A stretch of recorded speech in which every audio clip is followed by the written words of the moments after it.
Hello everyone, I am Renu Barman. Welcome to my channel. कैसे हैं आप सब? आई होप आप सब अच्छे ही होंगे एंड आप अपनी स्टडी अच्छे से कर रहे होंगे। एंड अभी जो आपके एग्जाम्स आने वाले हैं उन एग्जाम्स से रिलेटेड भी आप अपने मेहनत को अच्छे से लगन से आप कर रहे होंगे। देन आज का जो टॉपिक हम लेके आए हैं that is internal trade. Madam ये क्या है? इंटरनल ट्रेड क्या है? जब आप किसी गुड्स एंड सर्विसेज की बाइंग एंड सेलिंग करते हैं, जब आप किसी गुड्स एंड सर्विसेज की बाइंग एंड सेलिंग करते हैं within the boundary. Madam boundary कौन सी? Boundary is called in a domestic country. जब आप अपनी ही कंट्री में रहकर अपने ही गुड्स एंड सर्विसेज को अपने ही यहाँ जो आमतौर पे इंडियन नागरिक हैं उन नागरिक को जब आप अपने गुड्स को बेचते हैं, अपनी सर्विसेज को बेचते हैं, उसी को ही आप इंटरनल ट्रेड बोलते हैं। जैसा कि हमें पता है कि जब हम अपने जैसे कि हमारे देश की डेवलपमेंट के लिए इंपोर्ट एक्सपोर्ट बहुत इंपॉर्टेंट है ना? ठीक है मैडम, इंपोर्ट एक्सपोर्ट की बात हम बाद में करेंगे, बट इंपोर्ट एक्सपोर्ट का भी एक अहम रोल है हमारी कंट्री की डेवलपमेंट के अंडर। बट एक मेन चीज आप भूल गए हैं मैडम, वो क्या है? That is GDP. जीडीपी कहां से आता है? वो जीडीपी हमारे इंटरनल ट्रेड से आता है। इंटरनल ट्रेड से क्यों आता है? क्योंकि इंटरनल ट्रेड में ही हम अपने गुड्स एंड सर्विसेज को अपनी कंट्री में प्रोड्यूस करते हैं एंड प्रोड्यूस करने के बाद यहीं के कस्टमर्स को वो गुड्स एंड सर्विसेज प्रोवाइड कराए जाते हैं, यहीं के कस्टमर्स को सेटिस्फेक्शन यहाँ पे दी जाती है एंड उन्हीं से जो भी हमें पेमेंट एंड रिसिप्ट मिलती है वो भी हमारी होम कंट्री में होती है। क्लियर कट आपको एक यहाँ पे ओवरव्यू मिल गया है कि आज हम क्या पढ़ने वाले हैं। क्या पढ़ने वाले हैं मैडम? आज हम इंटरनल ट्रेड पढ़ रहे हैं। इंटरनल ट्रेड में हमने क्या पढ़ा? इंटरनल ट्रेड का मीनिंग क्या है? Buying and selling of goods and services. Buying and selling of goods and services with in country border. Madam with in country border कौन सा? इंडिया या फिर आपका डोमेस्टिक कंट्री। जब आप अपनी डोमेस्टिक कंट्री के अंदर रहकर, अपने इंडिया कंट्री में रहकर अपने प्रोडक्ट को प्रोड्यूस करते हैं, सर्विसेज को यहाँ पे बनाते हैं एंड उन गुड्स एंड सर्विसेज को यहीं पे डोमेस्टिक लेवल पे जो कस्टमर्स अवेलेबल हैं, जो जनता अवेलेबल है, जो नागरिक अवेलेबल है, उनको प्रोवाइड कराई जाती है एंड उनसे जो भी पेमेंट यहाँ पे ली जाती है, जो रिसिप्ट ली जाती है, वो भी होम कंट्री की करेंसी में ली जाती है। उसी को ही आप यहाँ गुड्स एंड सर्विसेज बोलते हैं। क्या बोला madam? Home country. Home country India, domestic country, home country का होना इंटरनल ट्रेड में is the must. And second is payment in country currency. ठीक है, कंट्री की करेंसी जो भी है, जैसे आपको पता है हमारे यहाँ पे रुपीज चलता है, ठीक है, तो हमारी जो गुड्स एंड सर्विसेज के बदले में हमें जो यहाँ अमाउंट मिलने वाली है वो अमाउंट हमें रुपीस की फॉर्म में मिलेगी। और वो रुपीस की फॉर्म क्या है मैडम? डोमेस्टिक कंट्री की, इंडिया कंट्री की करेंसी है, होम कंट्री की करेंसी है। ये दो चीजें होना हमारे इंटरनल ट्रेड के लिए मस्ट है। पहला है होम कंट्री के अंदर गुड्स एंड सर्विसेज होना चाहिए, उसके बाहर नहीं होना चाहिए। एंड जो पैसा मिलेगा, जो पेमेंट मिलेगी, वो पेमेंट आपकी होम करेंसी में होना चाहिए। अगर ये दो कंडीशंस यहाँ पे अवेलेबल हैं then you are going in the internal trade. Okay okay madam, ठीक है। अब यहाँ पे जीडीपी की बात मैं कर रही हूँ। इंटरनल ट्रेड हमारे जीडीपी को बढ़ाता है। इंटरनल ट्रेड हमारे जीडीपी को बढ़ाता है। मैडम कैसे बढ़ाता है? देखो, जब आप यहाँ पे गुड्स एंड सर्विसेज को बनाते हैं, जब आप अपनी ही कंट्री की रिसोर्सेज को यूज करके, मैडम कौन से सोर्सेज? यहीं से आप रॉ मटेरियल उठा रहे हैं, यहीं से आप मैन पावर उठा रहे हैं, यहीं से आप मशीनरीज का यूज करें। जब आप डोमेस्टिक कंट्री के सोर्सेज को यूज करते हैं एंड उससे कोई प्रोडक्ट एंड सर्विसेज आप बनाते हैं, उस प्रोडक्ट एंड सर्विसेज को जब आप मार्केट में बेचते हैं, मीन्स आपके प्रोडक्ट को खरीदने वाले लोग कितने हैं, कितने लोग अपनी इनकम में से खर्च करते हैं आपके प्रोडक्ट को खरीदने के लिए। जितना ज्यादा यहाँ पे होगा, मीन जितने लोग कैपेबल हैं आपकी प्रोडक्ट को खरीदने के लिए, यहीं से आपकी जीडीपी बताती है। अगर आपके देश में किसी चीज की या फिर आपके यहाँ पे पूरी डोमेस्टिक जो कंट्री, जो इंडिया की हम बात कर रहे हैं, यहाँ पे गुड्स एंड सर्विसेज की सेल परचेज अच्छी है, इट मीन्स आपके इंडिया की जो जीडीपी है वो अच्छी चल रही है। ठीक है, जीडीपी से क्या होगा मैडम, यहाँ पे एम्प्लॉयमेंट मिलेगा। ठीक है, कैसे? क्योंकि जब हमने बात करी कि जब आप अपने रिसोर्सेज को यूज करते हैं, कंट्री के रिसोर्सेज को यूज करते हैं, तो रिसोर्सेज को बनाने के लिए, रॉ मटेरियल से फिनिश्ड गुड्स, फिनिश्ड प्रोडक्ट बनाने के लिए क्या चाहिए मैडम, उसके लिए मैन पावर चाहिए। ठीक है, लेबर चाहिए। कहां से आया? वो आपकी कंट्री का ही हुआ। देन जब आपने अपनी कंट्री के लेबर को यूज किया, यहाँ के मटेरियल को यूज किया, उसको एक फिनिश्ड प्रोडक्ट का फॉर्म दिया एंड लेबरर को यूज किया, तो उनकी यहाँ पे इनकम बढ़ी। ठीक है, उन इनकम बढ़ी तो उनका लिविंग स्टैंडर्ड भी बढ़ा। अब वो लोग इतना अच्छा कमा पाते हैं कि वो यहाँ पे अपने पैसों से किसी प्रोडक्ट को इजिली खरीद पाते हैं। ये क्या शो करता है मैडम? ये हमारी कंट्री की ओवरऑल डेवलपमेंट को यहाँ पे शो करता है। उसी ओवरऑल डेवलपमेंट को आप जीडीपी का नाम देते हैं। ठीक है, जीडीपी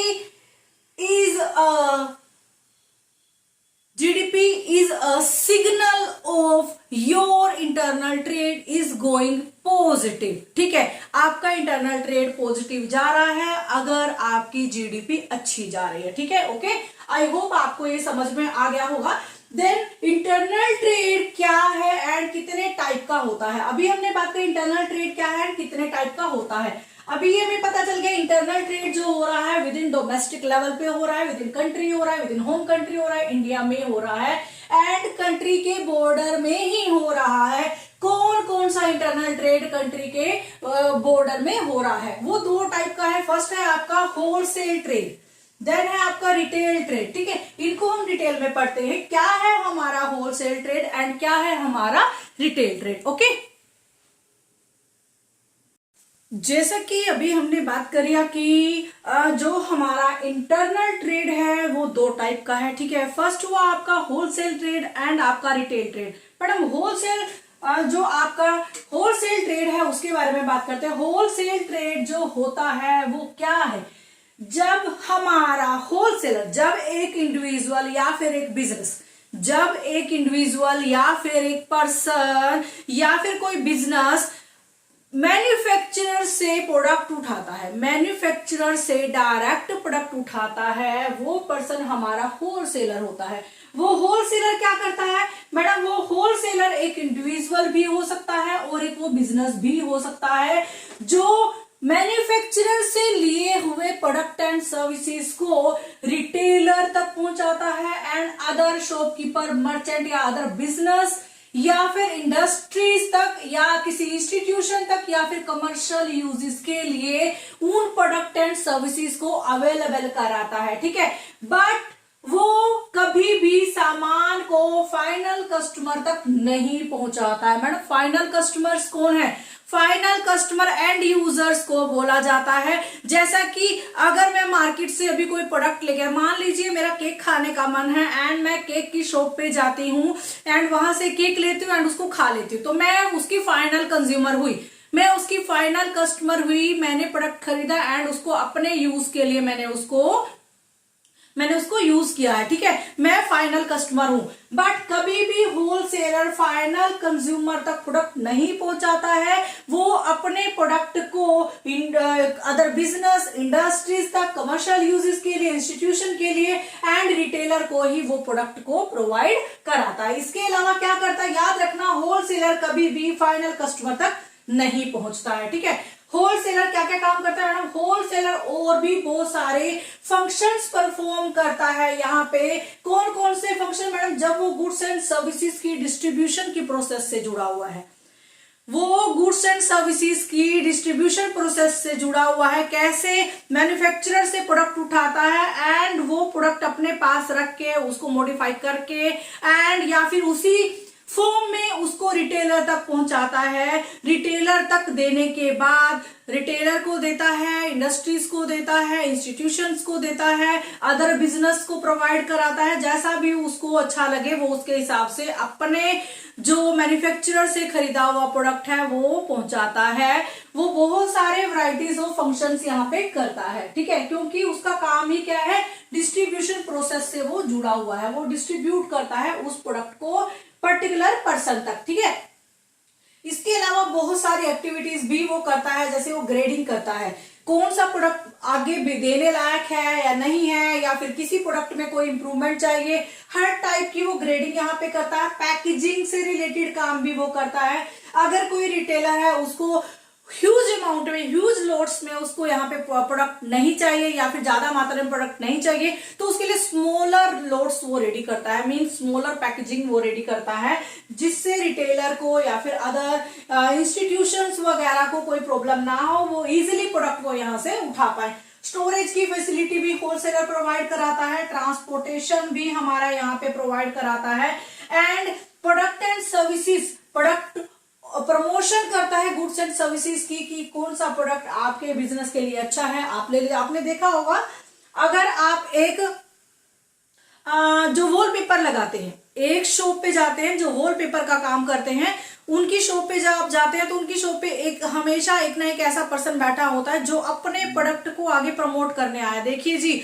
हमारी इंडस्ट्री इस टाइप के वॉलपेपर बनाती है, ठीक है, वो उस शॉपकीपर को दिखाता है, वो शॉपकीपर उनको डन करता है कि कौन सा प्रोडक्ट उसको चाहिए, ठीक है, और हम कहाँ जाते हैं, हम शॉपकीपर के पास जाते हैं। तो मींस यहाँ पे जो शॉपकीपर है वो रिटेल का काम कर रहा है, एंड जो होलसेलर है, होलसेलर डायरेक्टली अपने प्रोडक्ट को रिटेलर तक पहुंचा रहा है, ठीक है। तो प्रमोशन करता है गुड्स एंड सर्विसेज की, और मार्केट की कोई भी इंफॉर्मेशन, मार्केट में क्या दौर आ रहा है, मार्केट में क्या किस टाइप के प्रोडक्ट का ट्रेंड है, कौन सा प्रोडक्ट मार्केट में ज्यादा डिमांडेड है, या फिर किस प्रोडक्ट की यहाँ पे सेल ज्यादा बढ़ने वाले हैं, तो इससे रिलेटेड, या किसी प्रोडक्ट की प्राइसेस ज्यादा बढ़ने वाले या फिर कम होने वाले हैं, बहुत सारी टाइप की मार्केट इंफॉर्मेशन को अपने पास गैदर करता है, इकट्ठा करता है, ताकि वो रिटेलर को सारी इंफॉर्मेशन इजिली प्रोवाइड करा पाए एंड अपने प्रोडक्ट की वो सेल ज्यादा से ज्यादा बढ़ा पाए, ठीक है।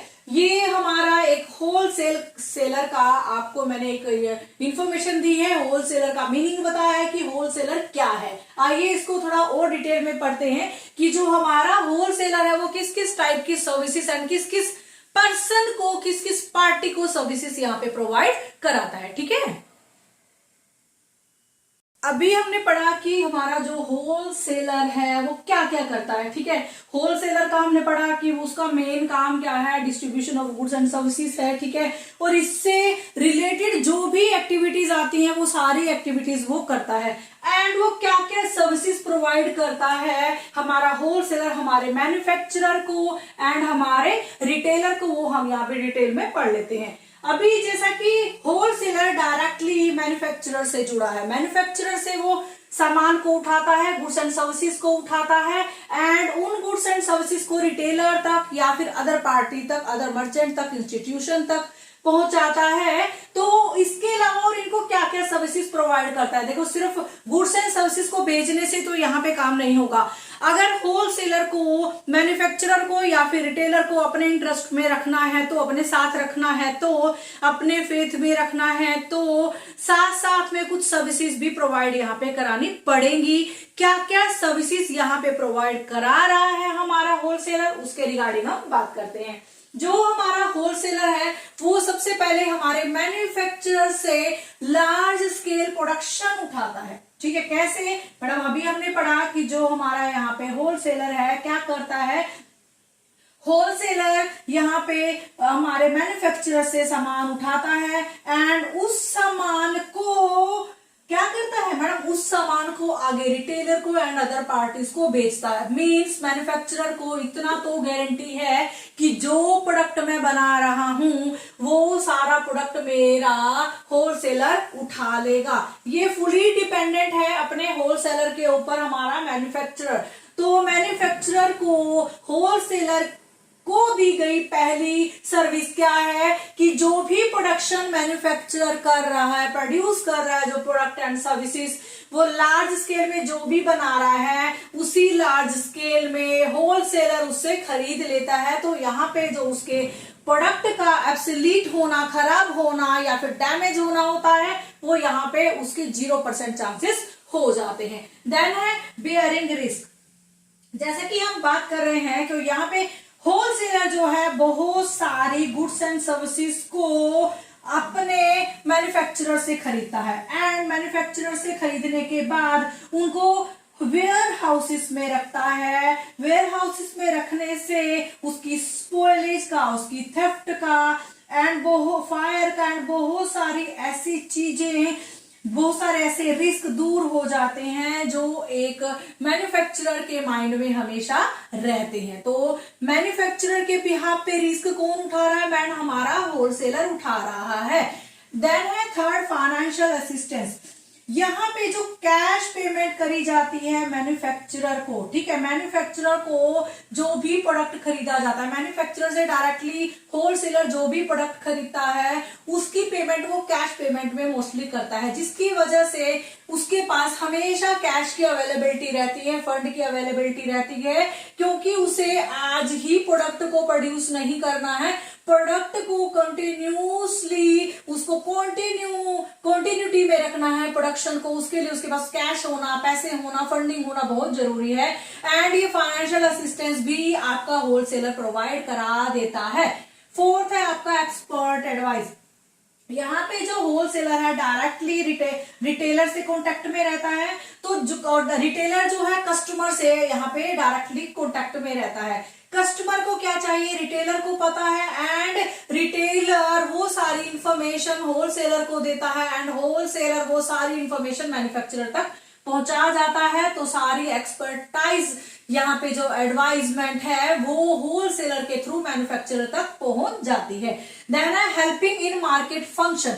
मार्केट में कैसे डील करना है, मार्केट में प्रोडक्शन की एक्टिविटी को कैसे कंट्रोल करना है, ये सब राय हमारा होलसेलर अपने मैन्युफैक्चरर को टाइम पे देता है, जिसकी वजह से रिटेलर को जब भी प्रोडक्ट चाहिए होलसेलर के पास प्रोडक्ट की अवेलेबिलिटी हमेशा रहती है। तो यहाँ पे जो एक मार्केट फंक्शन है इजिली यहाँ पे चलता रहता है। एंड फिर है आपका स्टोरेज फंक्शन। अभी हमने बात करा कि जो हमारा होलसेलर है मैन्युफैक्चरर से डायरेक्टली प्रोडक्ट को खरीदता है एंड प्रोडक्ट को उठा के अपने स्टोरेज हाउसेस में रख लेता है, स्टोरेज फैसिलिटी प्रोवाइड कराता है, जिससे चोरी का, आग लगने का एंड वो सारे ऐसे रिस्क यहाँ पे कम हो जाते हैं। इट मीन्स यहाँ पे स्टोरेज फैसिलिटी भी हमारे मैन्युफैक्चरर को हमारे होलसेलर के द्वारा दी जाती है। देन है प्रोडक्शन कॉन्टिन्यूटी।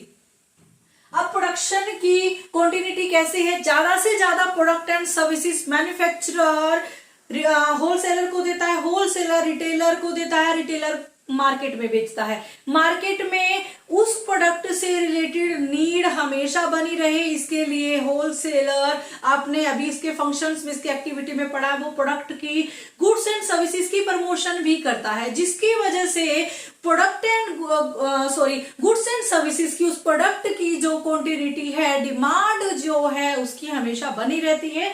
ये फैसिलिटी भी हमारा मैन्युफैक्चरर हमारे होलसेलर से लेता है। देन बात करते हैं कि होलसेलर हमारे रिटेलर को क्या क्या देता है। ठीक है, फर्स्ट है अवेलेबिलिटी ऑफ गुड्स। मैन्युफैक्चरर से सामान उठाता है, रिटेलर को देता है, तो हमेशा जब भी रिटेलर को डिमांड होगी प्रोडक्ट की वो इजिली अपने होलसेलर से उठा लेगा। तो रिटेलर भी फुल डिपेंडेंट है अपने होलसेलर के ऊपर। फिर मार्केटिंग सपोर्ट उसको प्रोवाइड कराता है, क्योंकि प्रमोशन का काम मोस्टली कौन करता है? मैडम हमारा होलसेलर करता है प्रोडक्ट के प्रमोशन से रिलेटेड। तो मार्केटिंग सपोर्ट उसको हमेशा यहाँ पे मिलता रहता है, और मार्केट में उसकी एक अपनी इमेज हमेशा बनी रहती है। क्यों? क्योंकि हमेशा उसके पास जो प्रोडक्ट है, हमेशा जो उसके पास प्रोडक्ट है, और अगर उस प्रोडक्ट की डिमांड इंक्रीज हो रही है या फिर उससे रिलेटेड कोई नया प्रोडक्ट मार्केट में होलसेलर उतार रहा है, हमेशा वो प्रोडक्ट को अवेलेबल कराने के लिए मार्केटिंग सपोर्ट हमेशा हमारा होलसेलर रिटेलर को देता है। देन है ग्रांट ऑफ क्रेडिट।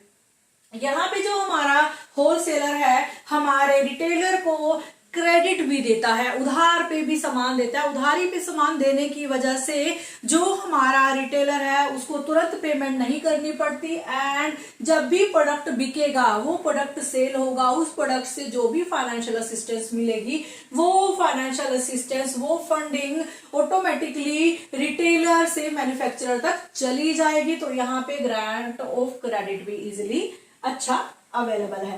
देन है स्पेशलाइज्ड नॉलेज। जैसे कि हमने बात करी कि जो हमारा होलसेलर है उसको एक स्पेशलाइज्ड नॉलेज है, क्योंकि वो प्रोडक्ट डायरेक्ट उठा रहा है कहां से, हमारे मैन्युफैक्चरर से। अब मैन्युफैक्चरर से ऐसे ही कुछ तो उठपटांग प्रोडक्ट तो उठाएगा नहीं, वही प्रोडक्ट उठाएगा जिसकी मार्केट में डिमांड है। एंड अगर मार्केट में डिमांड का उसको पता है, इट मीन्स उसको मार्केट की एक्टिविटीज के बारे में, मार्केट के इन्वायरमेंट के बारे में उसको फुल नॉलेज है कि मार्केट में कौन सा प्रोडक्ट कब आने वाला है, किसकी प्राइस बढ़ने वाली है, किसकी सेल बढ़ने वाली है, कौन सा प्रोडक्ट कंपटीशन में आने वाला है। हर टाइप की उसको स्पेशलाइज्ड नॉलेज यहाँ पे होती है। उस स्पेशलाइज्ड नॉलेज का सारा बेनिफिट आपका रिटेलर उसको देता है। रिटेलर उसको यहाँ पे एक ऐसी एडवाइस भी देता है कि जो ये प्रोडक्ट है किस तरीके से उसको यहाँ पे अपनी दुकान में, अपनी शॉप पे एक शीशा लगा के सजाना है, कैसे उसको वो आउटलेट रेडी करना है उस प्रोडक्ट को बेचने के लिए। ये सारी financial assistance, specialised knowledge, marketing support, सारा कुछ हमारा होलसेलर हमारे रिटेलर को देता है। देन है रिस्क शेयरिंग। अगर कोई प्रोडक्ट मार्केट में बिक रहा है बट उसकी डिमांड अगर कम हो जाती है, किसी नया कंपटीटर आ जाता है, या फिर जो उस प्रोडक्ट की जो क्वालिटी है वो कम पड़ जाती है, कम अच्छी हो जाती है, एंड वो प्रोडक्ट यहाँ पे एब्सोल्यूट हो जाता है, वो अभी ट्रेंड में नहीं है, तो उसकी वजह से यहाँ पे जो हमारा रिटेलर है, अगर उसको यहाँ पे किसी टाइप का रिस्क नहीं, क्योंकि वो कभी भी स्मॉलर लोट्स को ही उठाता है, वो कभी भी लार्ज लोट्स को नहीं उठाता। मींस लार्ज क्वांटिटी में मैन्युफैक्चरर होलसेलर से प्रोडक्ट नहीं खरीदता है, वो स्मॉल क्वांटिटी में होलसेलर से प्रोडक्ट खरीदता है, एंड जब वो प्रोडक्ट सेल हो जाते हैं तभी वो नेक्स्ट ऑर्डर होलसेलर को देता है। यहाँ पे उसकी रिस्क प्रोडक्ट से रिलेटेड यहाँ पे कम हो जाता है। ठीक है, ये ओवरऑल हमने पढ़ा होलसेलर एंड होलसेलर की सर्विसेज। चलिए अब हम पढ़ते हैं हमारा रिटेलर कौन है। हमारा रिटेलर का हमारे इंटरनल ट्रेड में क्या रोल है, क्या क्या सर्विसेज वो प्रोवाइड कराता है। ठीक है, चलिए अब जो हमारा रिटेलर है, रिटेल ट्रेड जो हमारा इंटरनल ट्रेड का दूसरा टाइप है। जैसा कि हमने पढ़ा कि हमारे इंटरनल ट्रेड के दो टाइप हैं, एक आपका होलसेल रिटेल एंड आपका रिटेल ट्रेड। ठीक है, होलसेल ट्रेड एंड आपका रिटेल ट्रेड। रिटेल ट्रेड क्या है, जैसे कि हम बार बार बात कर रहे हैं कि जो रिटेलर होता है वो इंडिविजुअल या बिजनेस हो सकता है। ठीक है, डायरेक्टली हमारे कस्टमर्स के साथ कनेक्टेड होता है, क्योंकि जब हम सामान को खरीदने जाते हैं, किसी प्रोडक्ट एंड सर्विसेज को लेने जाते हैं, कहाँ जाते हैं मैडम, सीधा ही शॉप पर जाते हैं। ठीक है, सीधा ही शॉप पर जाते हैं, उस पर्सन से डायरेक्टली कनेक्शन में होते हैं, डायरेक्टली कनेक्टेड होते हैं। वो ही पर्सन रिटेलर होता है जिससे आप गुड्स एंड सर्विसेज लेना चाह रहे हैं या फिर ले रहे हैं। ठीक है, उसी को ही आप यहाँ पे रिटेलर बोलते हैं। जैसा कि अभी बोला कि जो रिटेल ट्रेड है उसका मीनिंग क्या है, वो रिटेलर कोई इंडिविजुअल भी हो सकता है, कोई बिजनेस भी हो सकता है, एंड वो डायरेक्टली कस्टमर से रिलेटेड होता है, एंड वो जब भी किसी गुड्स एंड सर्विसेज को बेचता है तो डिफरेंट टाइप के कस्टमर्स को बेचता है, स्मॉल क्वांटिटी में बेचता है। स्मॉल क्वांटिटी में इसलिए बेचता है क्योंकि कोई भी कस्टमर जब अपनी नीड के अकॉर्डिंग प्रोडक्ट खरीदने आएगा तो अपनी ही नीड के अकॉर्डिंग लेगा ना। मान लीजिए मुझे चीनी लेनी है, ठीक है, अगर मेरा 4 लोगों का एक घर है, 4 फैमिली मेंबर्स हम लोग हैं, तो मुझे पता है महीने भर में 3 किलो चीनी से मेरा काम चल जाएगा। ठीक है, 3 या 2 किलो चीनी से मेरा काम यहाँ पे चल सकता है। तो मीन्स में 2 या 3 किलो चीनी से मेरा काम चल जाएगा, तो मैं यहाँ पे पूरा 50 किलो का कट्टा एंड बैग क्यों खरीदूं जिससे मुझे इतना नुकसान हो। तो रिटेलर का कस्टमर से यही कनेक्शन है कि कस्टमर डायरेक्टली जाकर अपनी नीड के अकॉर्डिंग रिटेलर से सामान खरीद सकता है, स्मॉल क्वांटिटी में खरीद सकता है। ठीक है, अभी जैसा ये जो रिटेलर पर्सन है ये रिटेलर पर्सन डायरेक्टली आपके मैन्युफैक्चरर से तो रिलेटेड नहीं है, कनेक्टेड नहीं है, बट आपके होलसेलर से डायरेक्टली कनेक्टेड है एंड कस्टमर से डायरेक्टली कनेक्टेड है। तो कौन कौन सी सर्विसेज ये होलसेलर को देता है या फिर यही रिटेलर डायरेक्टली मैन्युफैक्चरर से सामान को मंगाता है। कई बार कोई शॉपकीपर्स ऐसे होते हैं, ऐसे बिजनेस होते हैं, बीच में होलसेलर को ना रख के डायरेक्टली मैन्युफैक्चरर से सामान मंगाते हैं।